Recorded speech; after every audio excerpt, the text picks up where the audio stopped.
É rapidinho. A gente só vai para a reta final. Prontinho.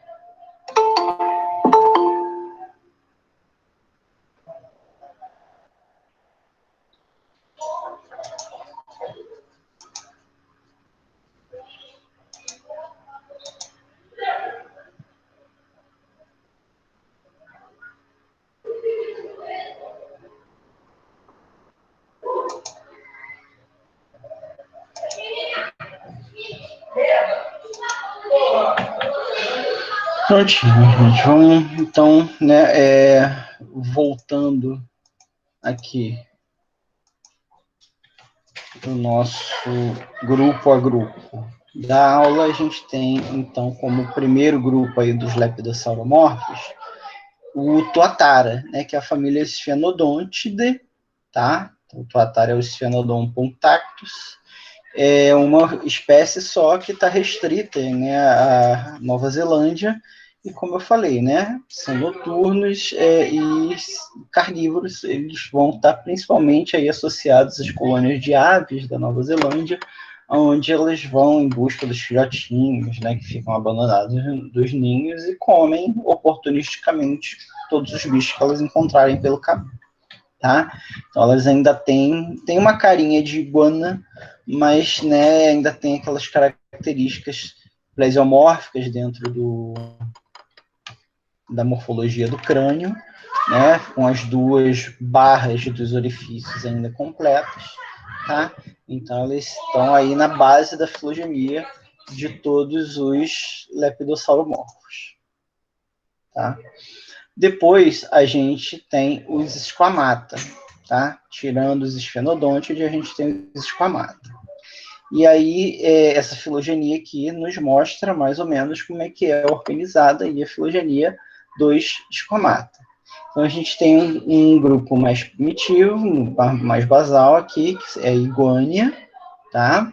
Onde vão estar as iguanas, né, os agâmides e os camaleões. E aqui um outro grupo chamado escleroglossa, saiu, onde a gente agrupa os outros lagartos mais as serpentes, tá? Aí eu vou ter aqui um grupo basal de escleroglossa, tá? Nictisaura, que vai englobar mais ou menos aquilo que a gente chama de lagartixa, tá? Aqui, os lacertiformes vão englobar os lagartos de língua não fendida e aqui os de língua fendida, diploglossa, tá? Aqui em Teide eu vou ter os lagartos sul-americanos, Lacertes e os lagartos do Velho Mundo, né? Da África, da Europa e da Ásia. Aqui eu vou ter um grupinho, tá? Que sofre reduções de perna, né? Os Cincide e os Anguide, tá? E aqui, desde Stenosaurid, eu vou ter um grupinho chamado de Toxicófera, tá? Que vai ter como característica aí a produção de peçonha, tá? Então, a peçonha das serpentes, ela não começa nas próprias serpentes, ela começa aqui. É um clado caracterizado pela produção de peçonha, tá? E aí eu vou ter Stenosaurid, Elodermatid, que são lagartos norte-americanos, tá? E vou ter um grupinho aqui chamado de Tecoglossa, tá? Que vai englobar os varanídeos, que são os lagartos monitores, né? A família do dragão de Komodo, como grupo irmão das serpentes. Então, vocês vejam que as serpentes, elas são lagartos modificados, tá? Elas estão dentro do grupo que a gente chama de lagartos, tá? Então, esses aqui são exemplos dos iguânia, né? A iguana e o camaleão. Aqui a gente tem um teiu, né? Dos lacertiformes.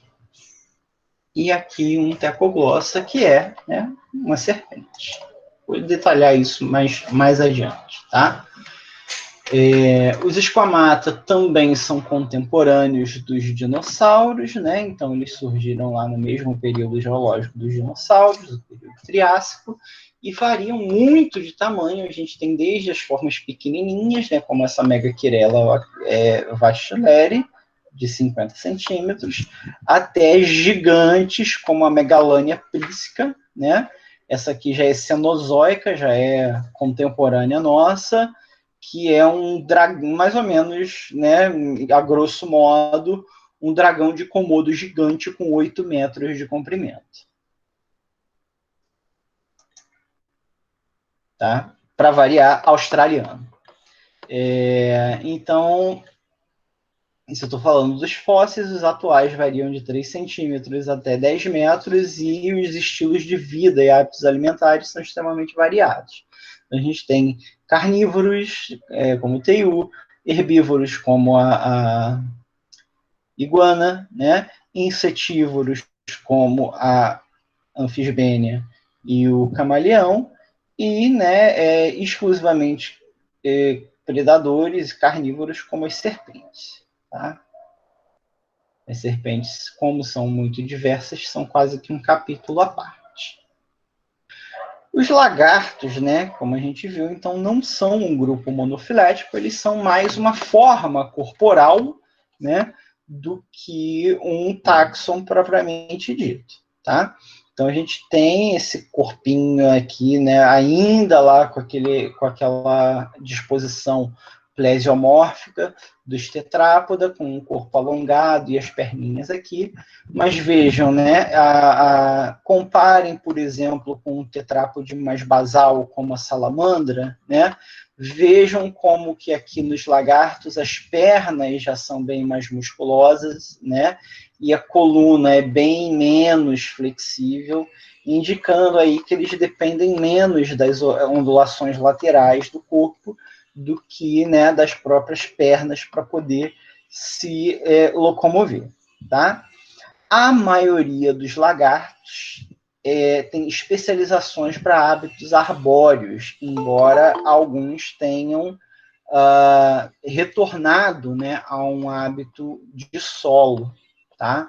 Mas muitos lagartos aí tem como, né, se fixar ou via garras, né, ou via almofadas eletrostáticas, como é o caso das lagartixas, em superfícies verticais ou quase verticais, tá?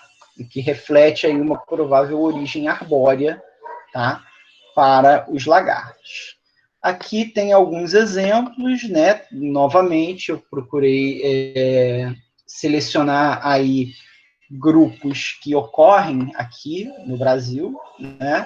Algumas famílias de lagartos para vocês conhecerem. Aqui a gente tem a família Gearchonidae, que é a família das lagartixas, exatamente esses lagartos que têm, né, uma almofadinha eletrostática, e a cachorrada fica na sinfonia dela, uma almofadinha eletrostática que permite que ela se apoie em superfícies verticais, sejam paredes ou vidros ou outros tipos de superfície, tá? Gearchonidae tem escamas muito reduzidas, né, e circulares. Você vai ver lá de perto uma lagartixa, ela é quase pele nua, ela quase não tem escama, tá? E não tem pálpebra igualzinho cobra, tá? Então ela usa a língua muitas vezes para hidratar aí os globos oculares. Aqui a gente tem Cincide, tá? Que é um desses grupos que sofre redução de pernas, então vejam que o corpo é bem mais grosso do que as pernas, é uma convergência evolutiva com as serpentes. Esse lagarto ele anda muito mais com as ondulações corporais do que usando as pernas, tá? Aqui ele é conhecido como mabuia, okay? O nome científico também, o gênero mabuia, pertence a essa família, Cincide, tá? Aqui a gente tem a família Teiidae, tá? A família Teiidae, ela vai do grande teiu, né, que é o nosso maior lagarto carnívoro que existe aqui. Tem uns que chegam aí a uns bons 50, 60 centímetros de comprimento, são predadores, né? Muito comuns aqui no Rio. Não sei se vocês conhecem a região ali na fronteira da Zona Norte com... Travou, gente? Eu estou olhando aqui. Para mim tá normal. Para mim Tá tá normal, normal, né? Beleza. Não sei se vocês conhecem ali a fronteira ali da Zona Norte com a Zona Oeste do Rio, né? Entre os bairros de Anchieta, Ricardo de Albuquerque e Realengo, você tem o Campo do Jericinó. Não sei se vocês conhecem a região, tá? E o Campo do Jericinó, ele é nada mais, nada menos do que uma região que sofreu uma antropização, né, lá na época imperial, tá? Depois se tornou um campo de instrução do exército antes da urbanização chegar nessa parte da cidade, no século XIX. Então, ele não é nem mata atlântica inteiramente, nem uma região urbanizada inteiramente. Então, sobrou um pouquinho de vida selvagem ali dentro, incluindo capivara, jacaré, né, porque é bem pantanoso, e aí tem ali uma população bem saudável de teius, né? Se você mora em alguma dessas regiões, na borda do Jericinó, né? Se você jogar comidinha, eles vêm regularmente se alimentar, né? Eu tenho uma amiga que faz isso até hoje. Eu acho que ela tem um teiu de estimação, que ela mora na beirada, assim, do lado de Anchieta, né? Aí de vez em quando limpa galinha, limpa carne, aí joga as pelancas ali e o bicho vem feliz da vida comer. E a família Teide também vai conter aquele bichinho que eu falei para vocês, né? O Quinemidóforos, que né, uma das espécies aqui do Brasil, das restingas, é composta unicamente por fêmeas, tá? Só que aí o Quinemidóforos, ele é bem menor do que o teiu. É até ele que está aparecendo aqui na foto, tá? Iguanide é a família das iguanas, né? As iguanas não podem ser mais icônicas, né? Com essa forma de dragão delas, né? Com espinho nas costas, a papada dos machos aqui, tá? A cauda comprida. Só que, apesar de toda a aparência assustadora, elas são, né? Herbívoras, tá? Não são predadoras, embora não sejam tão inofensivas assim, porque elas costumam, quando são incomodadas, dar mordidas, né? Embora sejam herbívoras, e dar chicotadas com o rabo, que podem ser bastante doloridas, tá? Ocorrem aí basicamente no Brasil inteiro, fora aí as regiões mais frias do Brasil, tá? E aqui a gente tem os irmãozinhos das iguanas, são os liolemos, né, liolêmide, que eles são chamados de iguanas menores, né? São essencialmente a mesma coisa das iguanas, herbívoros e tudo, só que em tamanho mini, tá? Um pouquinho mais coloridos. E finalmente, né, a gente tem Tropidúride, talvez a família de lagartos mais famosa do Brasil, né? Porque essa é a família do popularíssimo calango. Se alguém aqui já morou no Nordeste ou é nordestino, não tem como ter passado uma vida inteira lá sem ter visto pelo menos um tropidurídeo, provavelmente o Tropidurus torquatus, tá? Embora aqui no Sudeste eles sejam muito comuns também, tá? Então, esse é o calango. Portanto, não confundam calango com lagartixa, porque são coisas completamente diferentes, são famílias diferentes. Ok? Bom, o próximo grupo que a gente vai ver é o grupo das anfisbenas, tá? Ou cobras de duas cabeças, que na verdade não são cobras, tá? São lagartos que perderam as pernas e adquiriram um hábito fossorial, né? Hábito fossorial quer dizer que elas são escavadoras, tá? Então, elas têm esse crânio altamente compacto, né? Algumas espécies têm as pernas da frente, né? Gênero Bipes, outras não têm perna nenhuma, tá? E aí elas usam esse crânio compacto, tá? Juntamente com uma pele frouxa, a pele quase não tem conexão com o tecido subcutâneo, tá? E com isso elas conseguem escavar, né? Porque então pressionam com o crânio lá, depois, né? Elas voltam para trás, mas a pele não muda de lugar, ela só enruga, então ela não retrocede na escavação, e aí ela vai impulsionando cada vez mais para frente, tá? E aí utilizam essas mandíbulas bem fortes aqui como uma armadilha de captura para insetos subterrâneos, né, minhocas e outros bichos que constituem aí a principal dieta deles, tá? Eles existem aí basicamente nas regiões tropicais do mundo, sendo que algumas dispersaram aí para a Europa e para a Ásia, tá? Mas somente em regiões quentes, ok? Bem pouco diversas, acho que muitos de vocês nunca nem viram um bicho desse. E aí, finalmente, a gente entra, né, no grupo das serpentes, tá? Talvez aí o grupo mais icônico e famoso de Lepidossauromorpha hoje. E aí a gente vai ter, né, de 10 centímetros a 10 metros, né? Desde as cobrinhas d'água e cobras escavadoras subterrâneas, que são pequenininhas, até as sucuris gigantes que conseguem chegar aí aos 10 metros de comprimento, tá? As cobras, elas estão presentes aí basicamente também em todos os ambientes do planeta, tá? E existem formas marinhas e terrestres, tá? As marinhas só não estão presentes aqui no Oceano Atlântico e mares derivados, tá?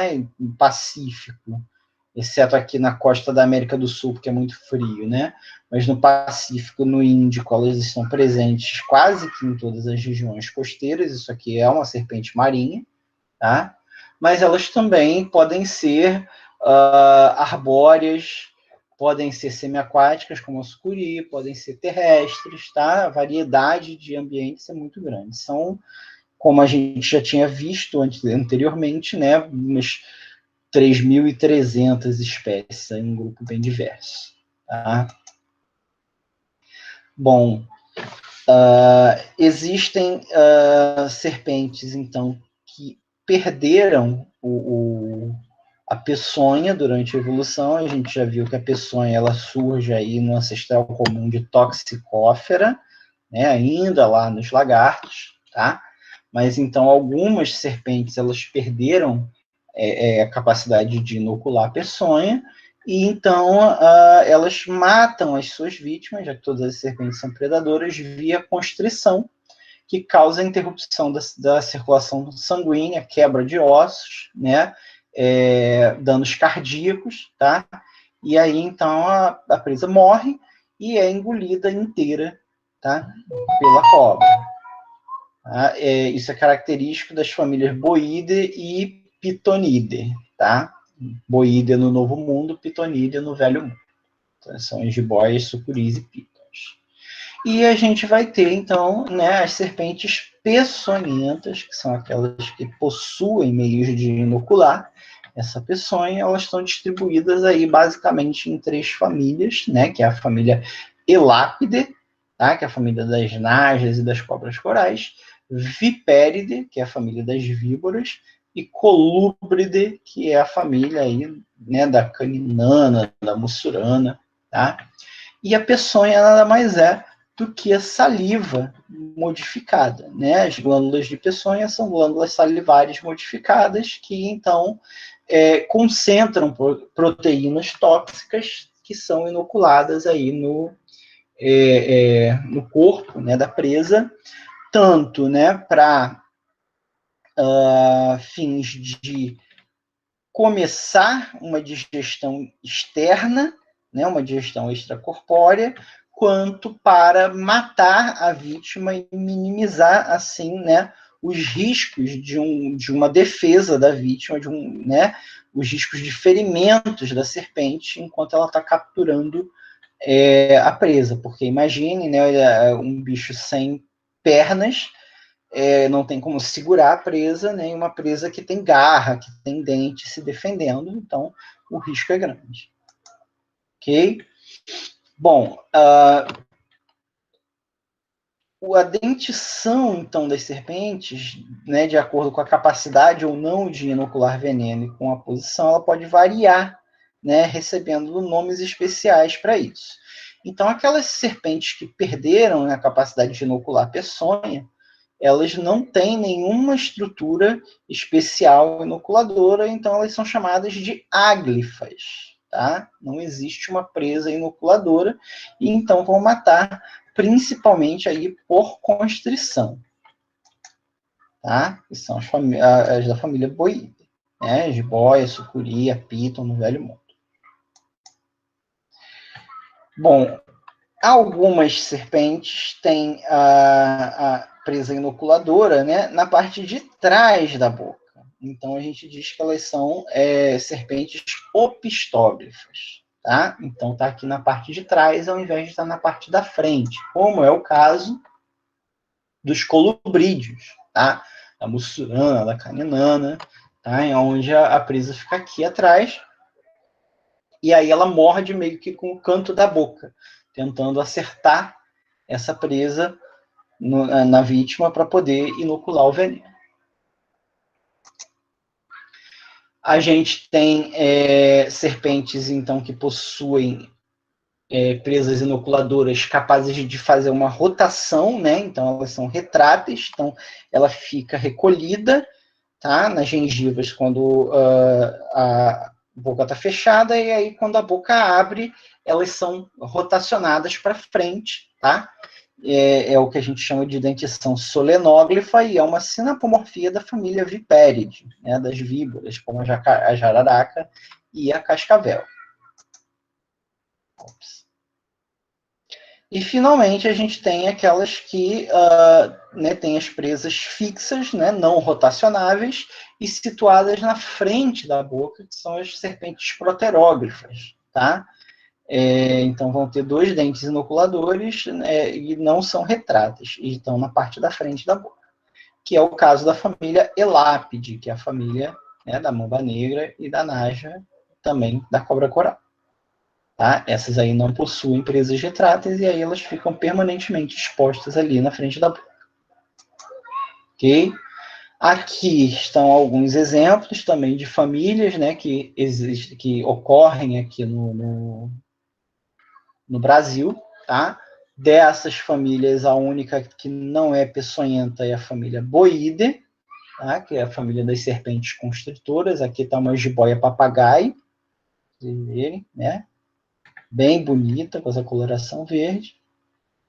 As outras são todas peçonhentas, então vamos ter família Viperidae, Elápide, Dipsadidae, tá? E Colúbridae, tá?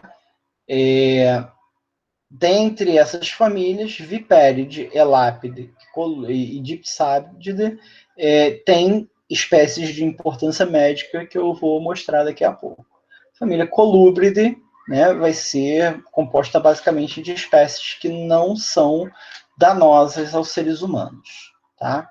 É o caso aqui da caninana e da mussurana, tá? Elas são peçonhentas, mas elas são agressivas apenas com outras serpentes, né? Muitas delas se alimentam de outras serpentes, e na presença de humanos elas mais fogem do que tem uma postura agressiva. Tá? Então, aqui, segundo o artigo de Lira da Silva, tá? Eu vou mostrar uma lista, então, dos gêneros de importância médica no Brasil, tá? Com uma fotinho para vocês poderem olhar e identificar, né, já como floresteiros, vocês provavelmente vão andar aí pelos sertões do Brasil, né? E vão estar expostos aí ao risco de se deparar com uma serpente, tá? Então, saibam identificar, porque se algum dia acontecer o pior e vocês forem atacados, você tem como reportar qual bicho que foi, né? E aí isso vai facilitar, né, a pessoa que vai estar te prestando os primeiros socorros, tá? Porque aí você vai poder tomar o soro antiofídico adequado, tá? Porque um soro universal acho que não existe. Existe um tipo de soro para cada veneno, ok? Bom, então a gente começa aí, né, pelas serpentes peçonhentas, das quais a gente tem mais espécies aqui no Brasil, que são chamadas comumente de jararacas, tá? Então a gente vai ter 3 gêneros principais. A morfologia ela é bem parecida, né, nas espécies de cada gênero. Então olhem bem, vejam aqui, tá, para conseguir ter uma noção. Tá? Então, a gente tem Botrops, Botriopsis e Botrocófias, tá? Todas elas chamadas vulgarmente de jararaca. A espécie mais comum é a Botrops jararaca, tá? Que é talvez aí a cobra peçonhenta mais comum de todo o bioma da Mata Atlântica. Aqui do lado, a gente vai ter, né, o gênero Láquesis, tá, que é conhecido vulgarmente aí como surucucu. Ela chega aí a um tamanho considerável, né, um tamanho bem grande, e é caracterizado por essa coloração amarela com essas manchas pretas no dorso aqui. Tá? E aqui a gente tem, né, o gênero Crotalus, com seu característico chocalho, né, conhecidos aí comumente como cascavel, tá? Tanto Láquesis quanto Crotalus só tem uma espécie cada um, tá? No território brasileiro. Láquesis, aqui só tem a Láquesis muta, e aqui Crotalus a gente só tem a Crotalus duricis, tá? São as duas espécies de cada gênero, tá? Essas são, então, as serpentes de importância médica no Brasil da família Viperidae, tá? Como eu falei, cada uma tem um soro específico. Então, aqui é um soro antibotrópico para jararacas, aqui é um soro antilaquésico para surucucu, e aqui é um soro anticrotálico para cascavel, tá?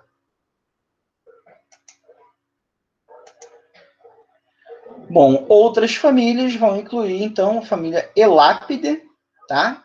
Que são, né, elas são conhecidas aí coletivamente como cobras corais, verdadeiras, tá? E a gente tem 2 gêneros, Micrurus e Leptomicrurus, ok? Muito fácil diferenciar as corais verdadeiras das falsas. Basta você ver que nas corais verdadeiras, tá?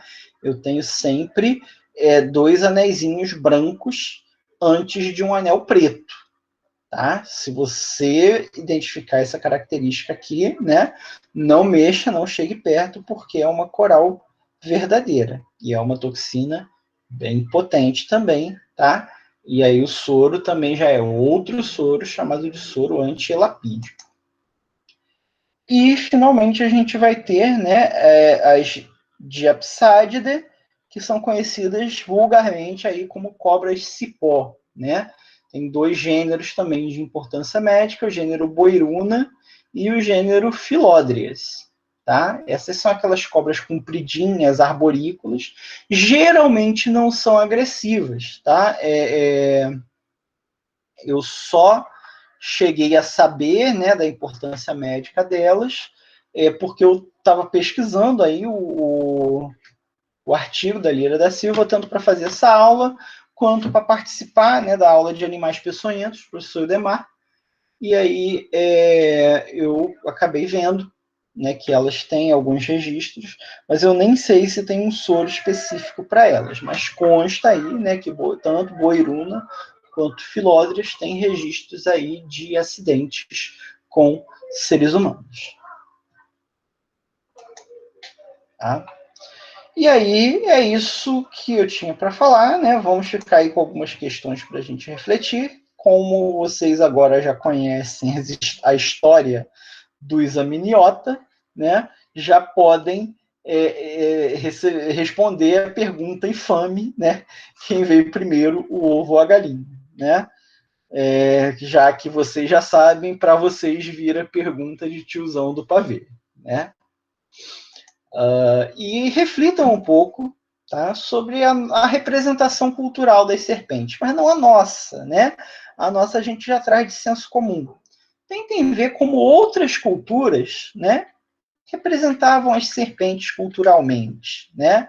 Como elas faziam a iconografia das das serpentes, como se elas temiam ou se elas admiravam as serpentes, né? E pensem nisso no viés filosófico, né? Será que é possível atribuir valores morais a animais? Né? Será que é possível dizer que o animal é bom ou mal? Né? Será que faz sentido aquele medo todo que incutem na nossa cultura das serpentes? Tá? Pensem nisso, quem quiser, né, discutir isso depois, fala comigo, né, ou na aula, ou antes, vocês que sabem. Ok? Então, ficamos por aqui, tá? E semana que vem a gente se vê e vamos falar aí dos arcossauromorfos. Né? Vamos abordar aí tanto os dinossauros quanto os crocodilos e jacarés, né? Quanto as aves. Ok? Então, por hoje é só. Beleza, professor. Se tiver perguntas, por favor.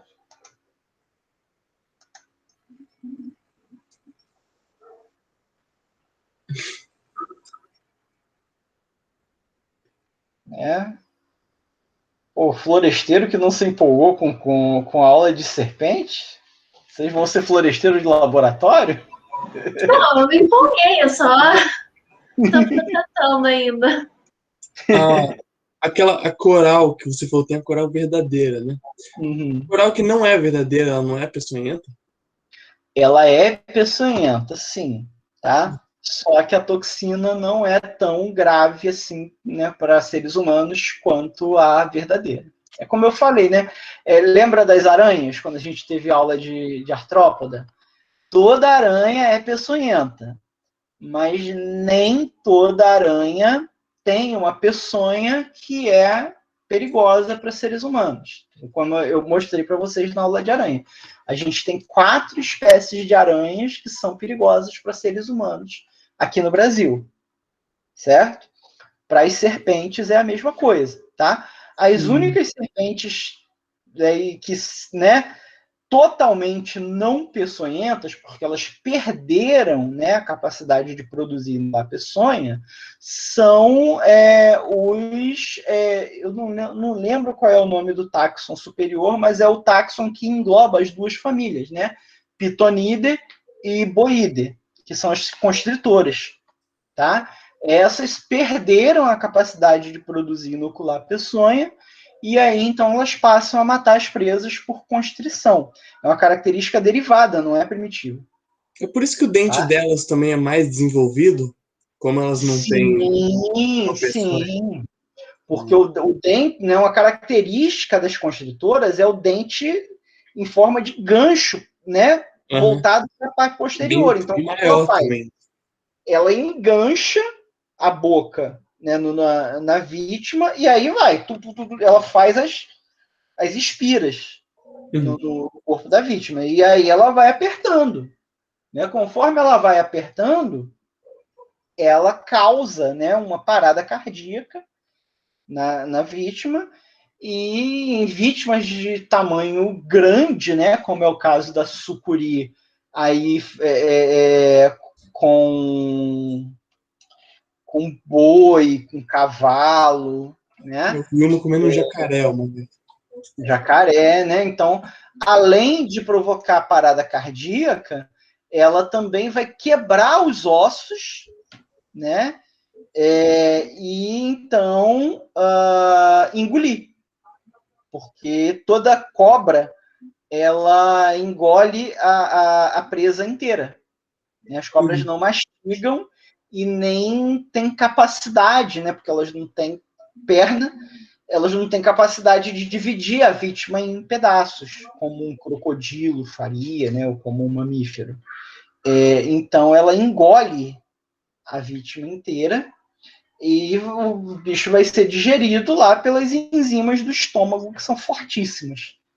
Entendeu? Daí ela só vai digerir até o osso. Tá? Mas o estômago dela, então, não tem limite de... Não. Ele pode expandir. Não é que não tenha limite, mas ele pode expandir bastante junto com a parede do corpo. Tá? Então, se você for lá no norte ou no centro-oeste, você vai escutar uma penca de história de fazendeiro que perdeu o gado para sucuri. Sim. Entendeu? Aí você pensa assim, pô, é mentira, né? O cara tá exagerando, até você ver uma sucuri de verdade. Eu vi uma vez no zoológico de São Paulo um esqueleto de uma gigante e uma viva, assim, sei lá. No Museu de Zoologia, lá no ICBS, eu não sei se existe até hoje, porque quando, né, eu entrei na Rural em 2020, então eu não tive muitas oportunidades de ir até o Museu de Zoologia, mas na minha época de aluno, o Museu de Zoologia tinha uma pele de uma conservada e pendurada na parede. E assim, deve ter ainda. Deve ter a pele, ela era do tamanho da parede. Então, assim, os bichos ficam muito grandes. Se ainda tiver lá, assim que for possível retornar, né, a Rural, eu vou verificar se tem. Uma das práticas seria feita no Museu de Zoologia se tivesse atividades presenciais, mas não vai dar para fazer, porque lá tá bandeira roxa, não dá nem para entrar no museu para filmar. Eu tinha uma outra dúvida, só que não era sobre essa aula. Você falou, tipo, você mostrou aqueles insetos do passado que eram gigantescos. Por que hoje em dia o plano corporal dos insetos ficou tão... Não existem mais animais assim tão gigantescos? Oxigênio. Mas ainda tem oxigênio. Como? Não, ainda tem, mas no período carbonífero, que foi a época clássica dos insetos gigantes, né? Você tinha uma produtividade primária, né? A produtividade primária é o produto fotossintético líquido das plantas, né? A produtividade primária era muito maior do que ela é hoje. Então você tinha duas consequências, né? Você tem um aumento drástico de biomassa, tanto que o carbonífero ele é o período das florestas, tá? Você tinha mais floresta no carbonífero do que você tem hoje. Praticamente o planeta inteiro era uma floresta. E outra consequência é o aumento da concentração de oxigênio na atmosfera. Tanto que carbonífero vem de carvão, né? Os depósitos de carvão fóssil, a maioria deles data também do carbonífero. Por quê? Muita madeira, muito calor, muito oxigênio é igual a incêndio. Né? E aí os restos desses incêndios fossilizados representam, né, os grandes depósitos de carvão mineral hoje. Bom, então, como a gente tem uma taxa de oxigênio maior, né, isso vai afetar o sistema respiratório dos insetos, que é diferente do nosso. Né? A nossa respiração, o transporte de oxigênio até as células, ele é indireto. Tá? Então, o oxigênio ele vem para os nossos pulmões, onde ele passa para o sangue, e o sangue distribui o oxigênio para as células, tá? Nos insetos, a administração do oxigênio nas células é direta, tá? Então, não tem sangue transportando oxigênio. Você tem traqueias, que são tubos ramificados, como se fossem vasos sanguíneos, só que ao invés de levar sangue, elas levam ar diretamente para os tecidos, entendeu? Então, isso é muito bom, porque assim, a taxa de fornecimento de oxigênio para os tecidos é enorme. Então, isso permite taxas metabólicas altíssimas e permite que os insetos façam, né, feitos metabólicos que seriam inimagináveis para um ser humano, tipo voar, né, com leis aerodinâmicas totalmente diferentes dos organismos maiores, levantar peso, né, como faz um escarabeídeo. Isso seria, né, impensável no animal vertebrado. Mas também tem a contrapartida, que é a limitação de tamanho. Por quê? Porque o oxigênio ele é levado por difusão, né? O finalzinho da traqueia ele não é ele não é mantido aberto pelos anéisinhos, né? Ele está cheio de líquido. Então, o que acontece? O oxigênio se difunde nesse líquido e ele é levado para os tecidos. E aí, como opera com difusão, vale aquela lei da distância de difusão lá na arquitetura animal. Então, com a concentração de oxigênio atual da atmosfera, essa distância é pequenininha, né? E isso limita o tamanho dos insetos ao tamanho que eles têm hoje. Como lá no Carbonífero essa concentração era maior, a distância de difusão fica maior e aí você tem insetos gigantes. Muito legais, por sinal. Né? A meganeura, que é a libélula, né? Ela tem 60 centímetros de envergadura. Os miriápodes gigantes também. Os miriápodes também, né? Aí é para os 3 metros, os escorpiões d'água, né? Os merostomados também, batiam os 3 metros, aí só que dentro d'água.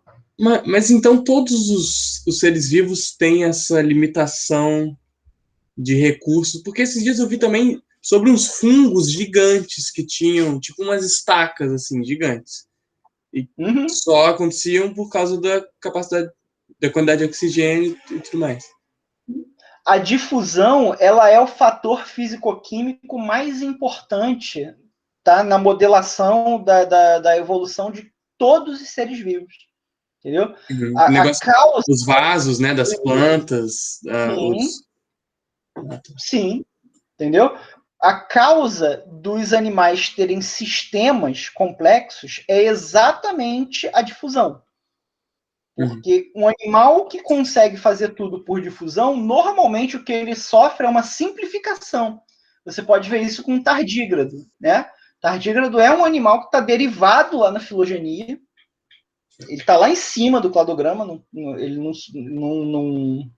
está lá embaixo. Ele não está na base do cladograma, mas ele é totalmente simplificado, porque como ele sofreu miniaturização, ele faz tudo por difusão. Ele não precisa de nada. Não precisa de nada. Não tem túbulo de Malpighi, não tem traqueia, não tem nada. Ele faz tudo por difusão. Entendeu? Ao passo que uma baleia azul, né, ela precisa de um sistema circulatório complexo, de um sistema excretor altissimamente complexo. Por quê? Porque a distância, né, na relação superfície-volume de uma baleia azul é enorme, entendeu?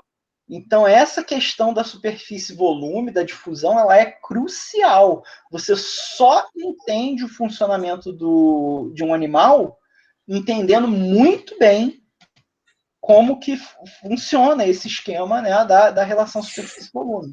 É a base do entendimento da zoologia. Entendeu? Obrigado. Mas aí tem um livro muito legal sobre isso, que é só sobre arquitetura animal, que é o Evolution of the Organ Systems, do André Schmidt-Reza, mas infelizmente não tem tradução em português. Por isso que eu falei para vocês considerarem seriamente aí fazerem algum curso, né, de inglês, porque acho que mais de 50% da informação do mundo está em inglês, né? Não, você está chutando muito baixo. É muita coisa mesmo que abre as portas. Eu não publico mais em português. Que isso? Entendeu? Nem meus colegas. Ninguém publica em português. Sabe por quê? Porque publicar em português é você ninguém lê. Pois é. Entendeu? Porque hoje é tudo globalizado. Todo mundo pega artigo de todas as partes do mundo. Então, assim, se você publicar na sua língua nativa, ninguém vai ler. Né? Você vai dificultar. Por exemplo, teve na minha tese, eu tive que fazer curso de alemão para conseguir recuperar informações de bichos da minha tese. Por quê? Porque eu tinha uns 30 bichos que foram descritos pelo Otto Huber, que foi um entomólogo alemão lá, né, da época do surgimento do nazismo na Alemanha. Então o nacionalismo estava lá em...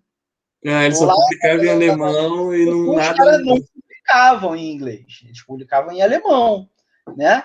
Aí, depois de xingar ele mentalmente algumas vezes, eu me convenci, não vai rolar, o Google Translate não traduz direito, então eu vou ter que fazer alemão.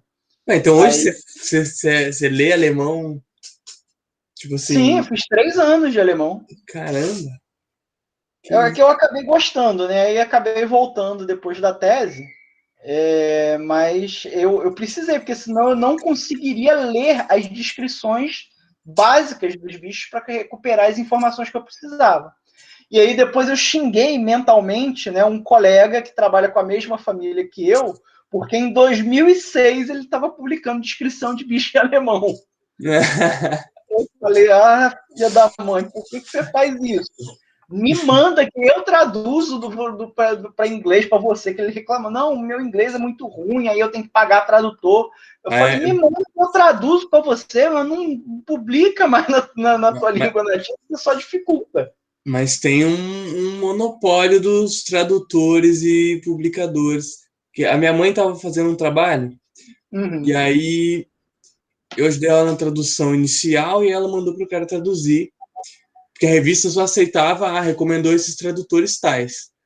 Aí ela mandou, pagou não sei quanto lá, uma quantidade bem salgada, e aí chegou e a revista falou que não estava boa a tradução. Para mandar para os mesmos tradutores, tipo assim, o tradutor que a revista recomenda não traduz suficientemente bem, e aí ela... Pois é um problema sério. Eu, na verdade, como eu trabalho muito em associação com outros entomólogos, e eu sou associado lá ao grupo que eu fiz o sanduíche no Canadá, então aí eu não preciso nem esquentar muito a cabeça, que eu já escrevo direto, e aí eu mando para eles revisarem. O meu chefe lá, ele revisa para mim de boa. Legal. E não tem esse contato, realmente sofre na mão de tradutor. Nossa, os caras são, sei lá, é uma máfia da tradução e publicação. Mas assim, publicar em português é roubada, entendeu? Teve espécie que eu descrevi que entrou nas databases internacionais um artigo de 2012 antes de entrar um de 2009. Por quê? Porque o de 2009 estava em português e o de 2012 estava em inglês. Eles não aceitam, não conseguem botar lá. Né? O gringo, principalmente estadunidense, ele se recusa a aprender outras línguas. Mas, na verdade, né, a questão não é nem de imperialismo, porque o inglês ele já era uma língua internacional antes de o Império Britânico, mesmo do Império Britânico acontecer, porque o inglês é ridiculamente fácil.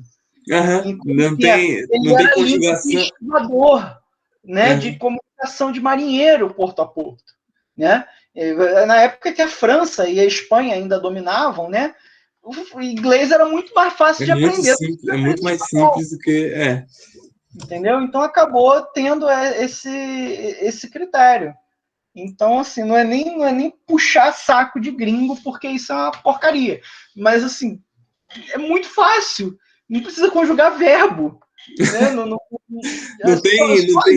Não tem sexo, como é que é? Gênero, né? Não Não tem tem gênero, não tem nada. gênero. Não tem aquela miríade de tempo verbal que tem no alemão, por exemplo, ou no português. Então, assim, é muito fácil. E aí qualquer um vai